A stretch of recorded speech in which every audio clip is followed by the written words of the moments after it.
computer. It is just recording me and my voice. It should ask for your consent. And then when you're ready, find a seat. So for today's practice, I'm going to recommend something without arms and without wheels. And if you can find that, we're golden. A couch will work. I will say for some of the things that we're going to do today, welcome in, like a dining room chair is one of the best things that we can do. You can throw a blanket on the seat if you want to add some cushion, but this is a great place to start. And then also, grabbing a set of blocks for today might be great because we're going to do some forward folding, because we're going to do some warrior ones and warrior twos. Blocks can be a real boon to our practice. Also, the chairs that we're seated in here are really tall. So you're going to see both Kaylee and I probably model using blocks to lift the floor up because our legs are short. So real life problems, right? From wherever you are, let's find our seat. We're going to scoot to the edge of our chair, not the tippy edge, but just so our cheeks catch the edge, right? Our sits bones are firmly planted, and the pads of our feet find purchase on the earth. And you can see over here to my left, Kaylee is using blocks underneath their feet to lift the floor up. So if that feels comfortable to you, it's a beautiful way to use them. When you're ready, you might close your eyes. You might just soften them and let your gaze diffuse. And then find your breath in your body. Notice where you feel it, the chest and shoulders, the belly, what expands and softens with each inhale and exhale. Can you relax your shoulders as you breathe? Let your tongue float gently in your mouth. The whole of your face finds ease here. As we just notice our gentle inhales and exhales. And as we sit here, we're going to practice some samavriti, same wave. You might have heard it called square breathing. And it looks like this. Square breathing, we inhale for a count of 4, hold for 4, exhale for a count of 4, hold for 4. And what this does is it values that moment between the inhale and the exhale as equally worthy as the breath itself, which yoga says hell yes to. So when you are ready, let's take a deep cleansing inhale into the body. Exhale out the mouth, let it go. And get ready for your square breath. Inhale, 1, 2, 3, 4, hold, 2, 3, 4. Exhale, 2, 3, 4, hold, 2, 3, 4. Inhale, 2, 3, 4, hold, 2, 3, 4. Exhale, 2, 3, 4, hold, 2, 3, 4. Inhale. You might continue this square breathing on your own. Maybe 4 counts feels good, maybe less or more. Holding that space between the inhales and the exhales. And as you hold your breath, relax your shoulders once more and feel the stillness in your body. Whether we're holding the breath for a moment on the inhale or the exhale, notice the stillness. And then if you haven't yet, or if you'd like to, find your natural breath in your body once more. Blink your eyes open. Let's start some movement. On an inhale of your choice, sweep your arms out wide, pressing through those fingertips. Exhale, bring the palms down towards the heart center. Let's continue to do this with the breath. Really filling the belly and the heart on each inhale. Exhaling every drop as you bring the palms towards the heart. Finding your flow at your pace.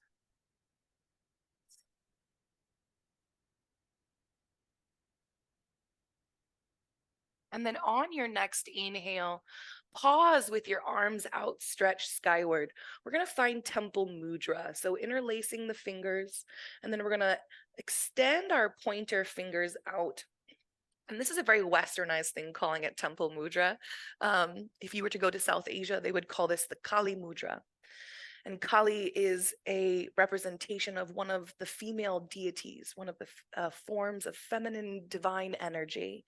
And she has a sword, and it's the sword of truth. On an exhale of your choice, go ahead and drop your palms down towards the heart center and really gently press those thumbs into the heart, keeping our temple mudra, our Kali mudra here.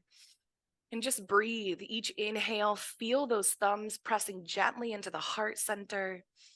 As you exhale, let the thumbs sink further into the chest, releasing the breath from your body.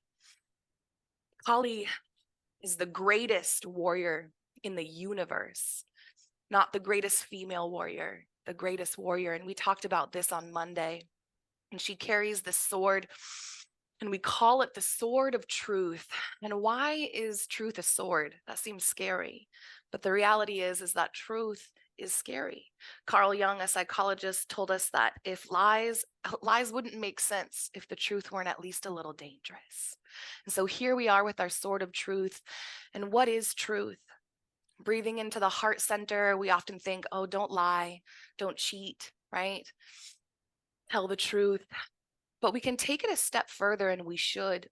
Truth is being honest about who we are, about what we need, what accommodations we need, when we need rest, when we need play, when we need connection and intimacy. Being able to ask for those things, identify those things, are powerful truths, and they're hard and they're scary. And this Kali sword gives us the strength and the bravery to cut through the fear, to cut through those things that hold us back from speaking the truth. So on an inhale, sweep the arms out and up once more.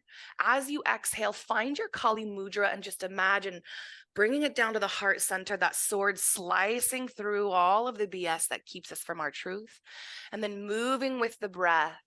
On an exhale, bringing that Kali sword of truth down into the heart center. Beautiful. 2 more breaths here, having warmed up these shoulders.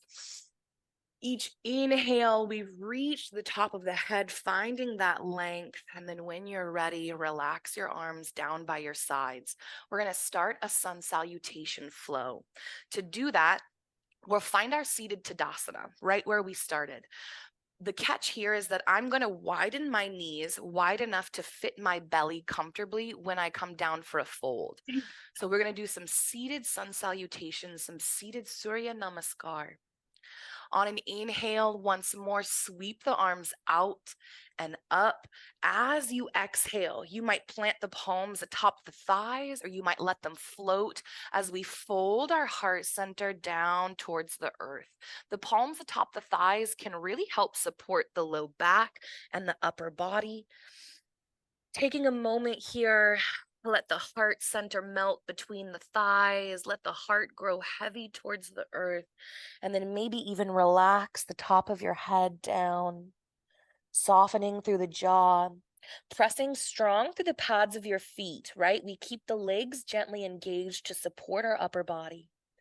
On an inhale, we're going to find flat back by simply pressing long to the top of our head and imagining our back is a little table right wherever we are. Breathe here, pressing the tailbone down into the chair as we press long to the top of our head. And then on your next exhale, fold once more, dropping the belly, dropping the heart, letting the head hang low. You might place your palms on blocks instead of the top of your thighs. You might let them hang in the air, adding weight to the body as it folds.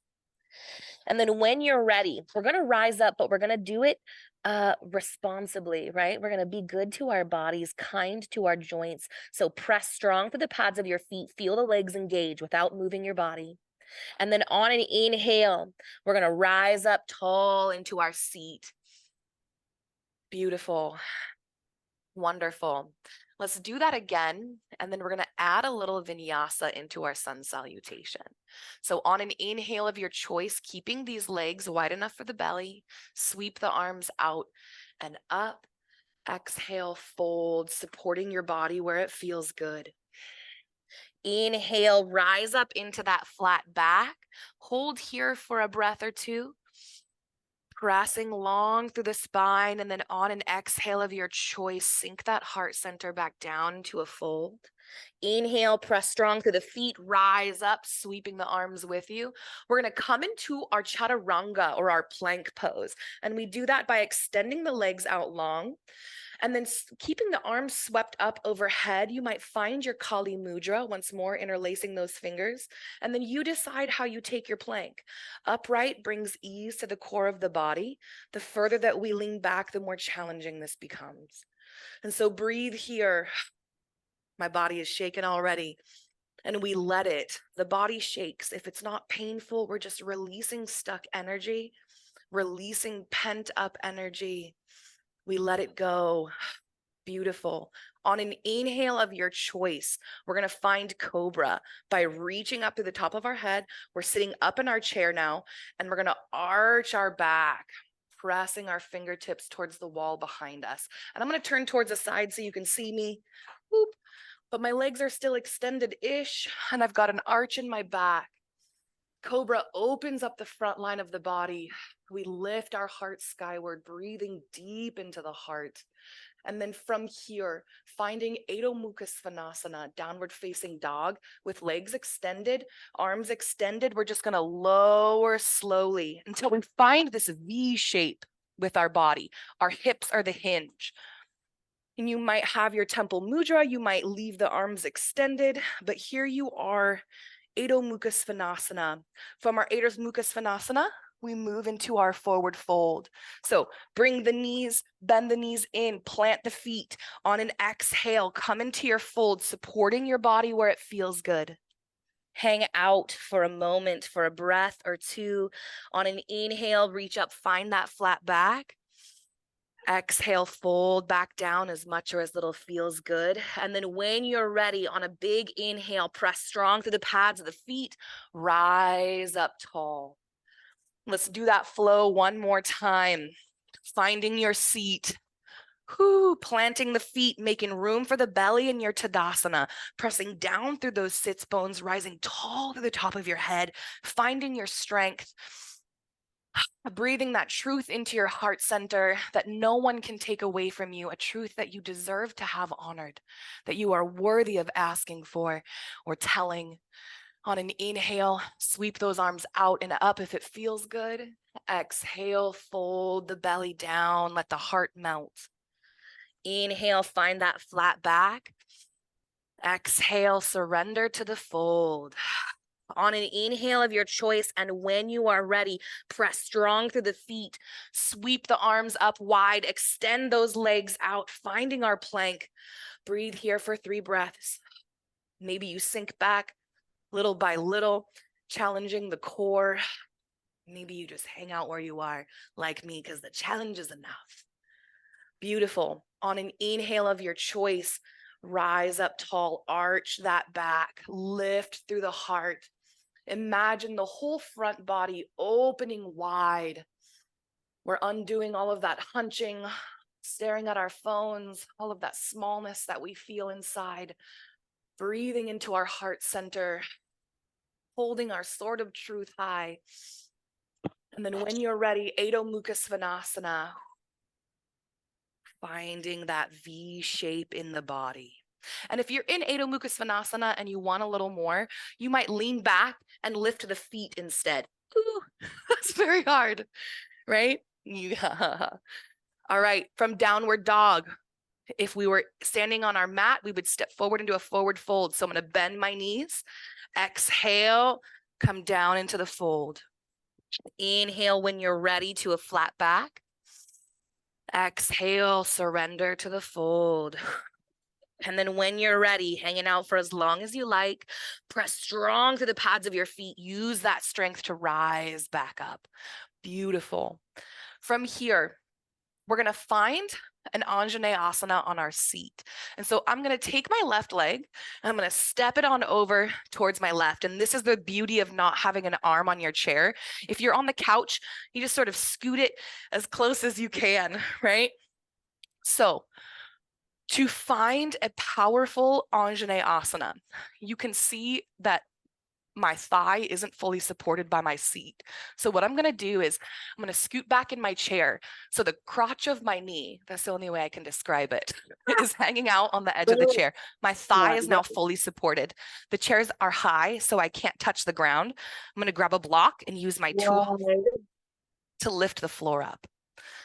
So now here I am, my left thigh fully supported by my chair. Anjaneyasana, when we think about what we're doing standing, our hips are pointed in the same direction as this front bent knee. So we're going to turn our hips towards the right in alignment with this front bent knee. And you might find two different options or whatever feels good. You can hang out just like this. You can grab your second block, place it in front of your seat, and then slowly lower that right knee down onto it. So that can feel good. You might scoot that right butt cheek off of your seat to find this. So here's another option. Or you might heel toe that right leg back, extend it long, and find what you would normally see on a mat standing, or what you would traditionally see, I should say, as Anjaneyasana. So from wherever you would like to be, you might sweep your arms up and find your Kali Mudra once more. And breathe deep into the heart center. From wherever you are, know that you can make adjustments to find ease, lowering that knee, lowering the arms. There's no wrong way to be. On an exhale, drop that Kali Mudra down into the heart center, bringing that truth with you. And then let's turn this into a twist. So with your left knee bent here, we're going to turn towards the left. So on an inhale, pressing tall through the top of the head. Exhale, I'm going to turn towards the back of my chair. And maybe you grab the back of your chair as a little anchor. We're going to keep our hips still pointed towards the left, right? As we continue this rotation. So we don't want to take this knee with us. In fact, you might reach across and just hold it if that feels good. Breathing deep into this twist. The further upright we are, the lower in the back we're going to feel this. And then release. You might still hang out like this. For me, I'm going to drop my knee down because that's what my body is asking for. So hanging out in our Anjaneyasana, let's take it into an open twist. So opening towards the right. You might sweep the arms out wide. Again, we're noticing where our hips are aligned. Still pointing towards the left as we twist on over towards the right. You might even gaze over that right shoulder if it feels good. And then exhale, come back to neutral. From here, let's find warrior two. So if your leg is extended out behind you, warrior two, you're just going to sweep the heel in. Plant it so that your heel and your toe are in alignment with the front of your chair. You might keep the knee bent, or you might reach it and extend it long. So with the difference between our Anjaneyasana and our warrior two is that now our hips are open. So whereas before our hips were in alignment, now they're wide open, rolling open. So sweeping the arms out wide, we're going to gaze over the fingertips above that bent knee. Breathe deep into your warrior two, your Virabhadrasana two. On an exhale, bend that left arm, plant it atop your thigh, sweep the right arm up overhead. And you might stop pressing those fingertips skyward, or you might continue to reach until your fingertips and your toes make this long diagonal. And we're really going to find that length in the side body. Turning this into a low open twist. This left bent forearm, you're going to straighten it out, slide it as far down the inside of that left thigh as feels good. And then using the back of your left arm against the inside of your left thigh, you're going to press your heart open skyward, turn your gaze towards the sky. So you're really just opening up this Warrior two twist. On an exhale, this arm overhead, we're gonna sweep it down to meet-ish this arm down here. So from here, we're gonna close this twist. So facing over towards the left, you might keep this diagonal, right? So we're still at a recline, and then we're gonna turn towards the back of our chair. So as we turn on over, completing this full rotation, sometimes I like to grab my belly, bring it atop that bent knee, that thigh. And you might notice the further forward you lean as you twist, the deeper you feel this in your low back. Now, if you're feeling it in that knee, then you might lift back up into the high lunge. So lift your heel up off the floor instead of having it in that warrior two position, right? So here brings ease to the knee, and that's what we want to do. When you're ready, inhale, release, rise up. Let's find our Tadasana. Ow. Sun salutations, y'all. Inhale, sweep the arms out and up. Exhale, melt, hinging at the hips. Inhale to flat back when you're ready. Hang out here for a moment. Find that length, pressing down through the tailbone or those sits bones, out through the top of the head. The spine is long. And then exhale when you're ready. Melt the heart down. Hang out for as long as you like. And then when it feels right, inhale, press strong through the pads of the feet, rise on up to your plank, extend the legs long. You might Kali Mudra. You might not. You might just extend the arms. Breathe deep into the belly. And then on an inhale of your choice, lean forward, heart rises, arching the back. We still lift through the top of the head, following the curve of our spine into our cobra, our bhujangasana. With each inhale, the heart lifts. Beautiful. On an exhale, find your downward dog, your Adho Mukha Svanasana. We hinge from the hips. Knowing at any point you can bend these knees, I'm tending to hyperextend. So a little bend in the knees never hurt anybody. And then from Adho Mukha Svanasana, we find our forward fold, bend the knees in, exhale the heart center down, grab blocks, grab your thighs, let your arms hang, be where you want to be. And then on an inhale of your choice, find that flat back. On an exhale, melt it back down. Inhale, rise strong. Beautiful. Exhale, bring the palms towards the heart center. Wonderful. Now let's find our Anjaneyasana asana on the opposite side. So our right leg swings out towards the right. We're going to scoot back in our chair so that our knee crotch has some support. I'm going to place a block underneath my foot. And then we're turning our hips towards the right, both hips in alignment with this bent knee. Now you can hang out here, letting the knee float. We can place it, stuff y'all, on that block, or extend it out behind you. Find where you want to be, and then if you would like, you might bring your Kali Mudra to the heart center. You might lift it overhead and breathe.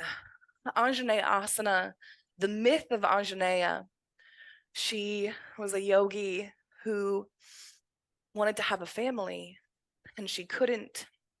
And so she prayed to the gods, and she lifted her arms up, and she wanted a kid so bad.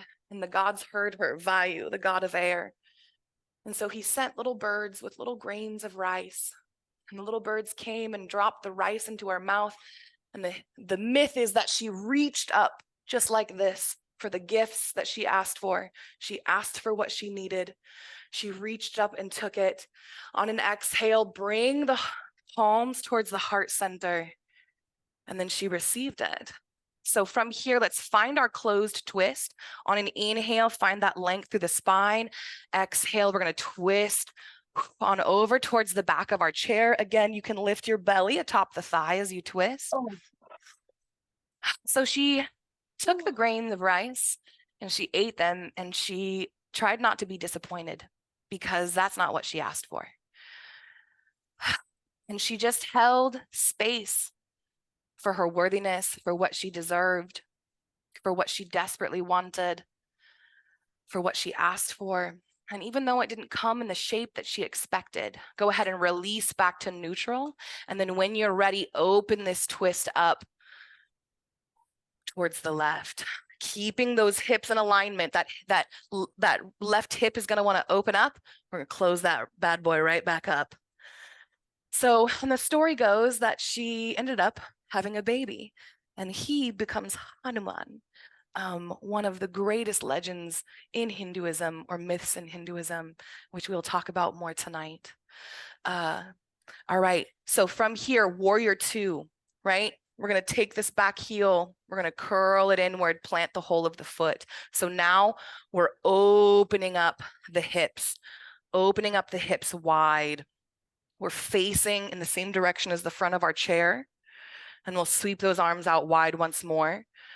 Your gaze, your drishti in Sanskrit, over those fingertips that are floating above that bent knee. And then let's find our extended warrior. So bend that right arm, plant the forearm atop the thigh, sweep the left arm up overhead. Stopping where feels good, right? And you might even be protecting your rotator cuff and just reaching through the elbow, or just imagining the shoulder lengthening up towards that diagonal. There are so many ways to be here.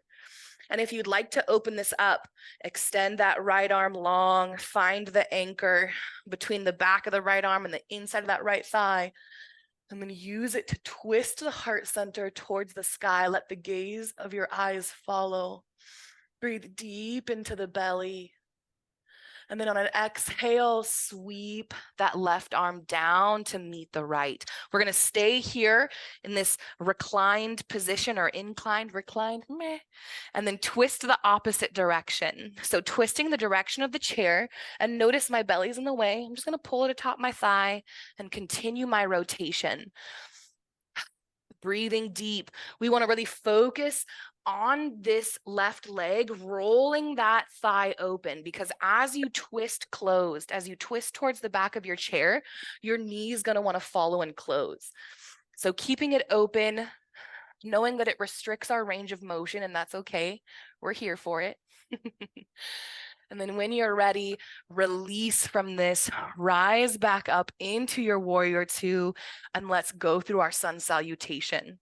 So scoot into your seat, at the edge of your seat, make space for your belly and your Tadasana. On an inhale, sweep the arms out and up.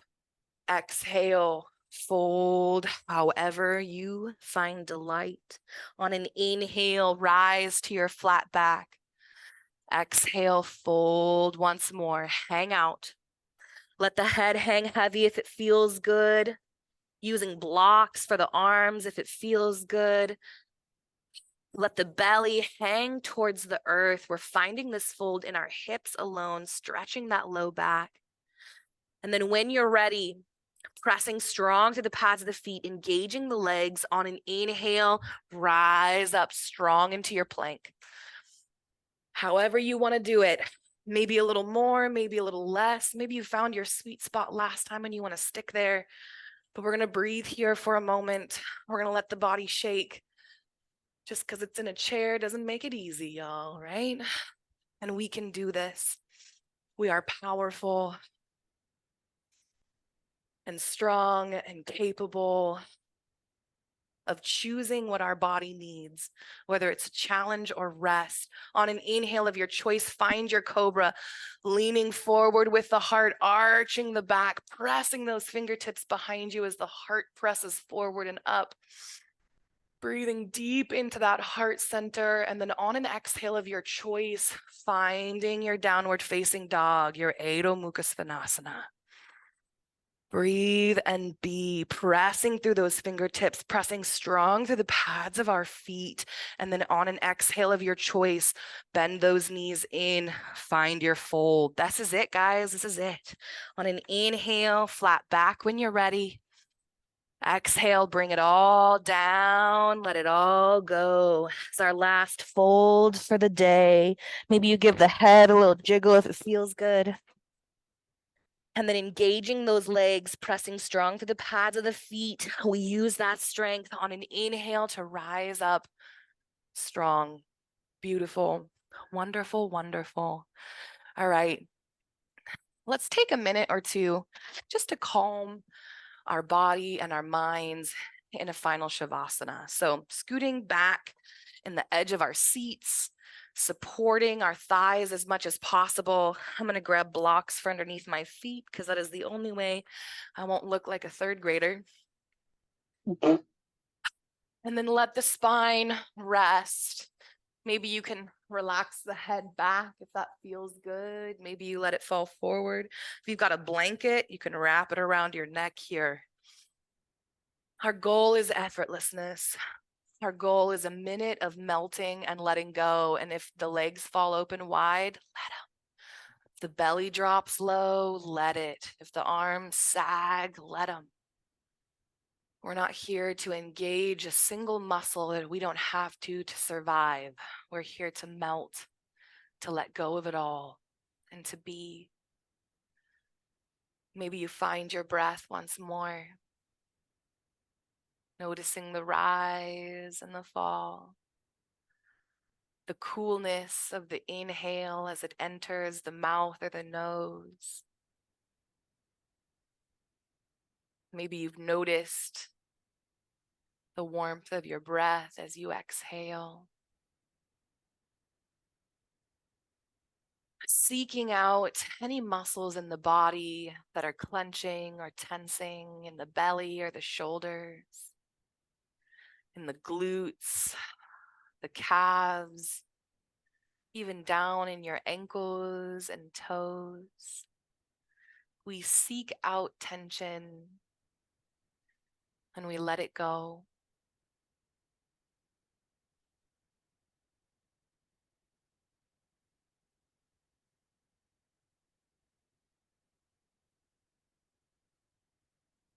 Let the jaw soften.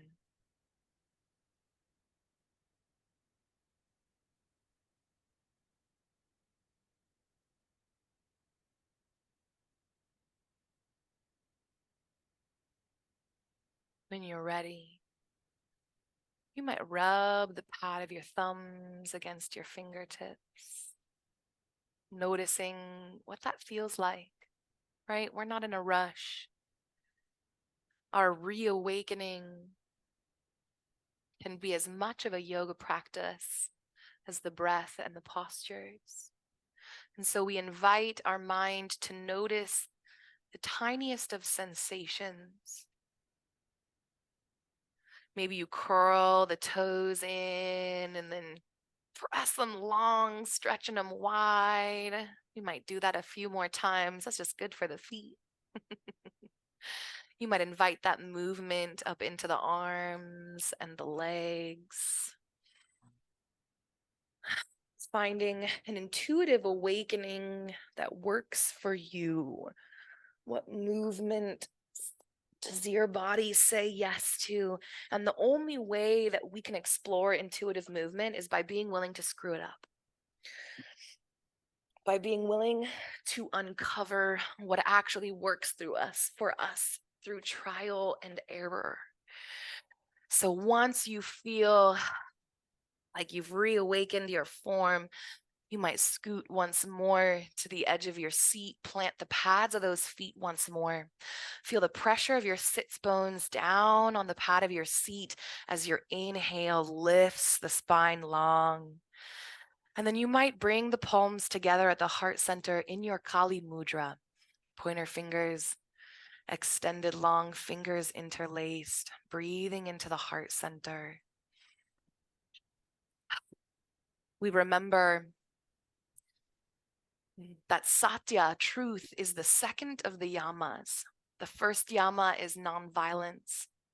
And all of our Yamas are birthed from love. That's where they start. So as you move through the rest of your day, the rest of your week, notice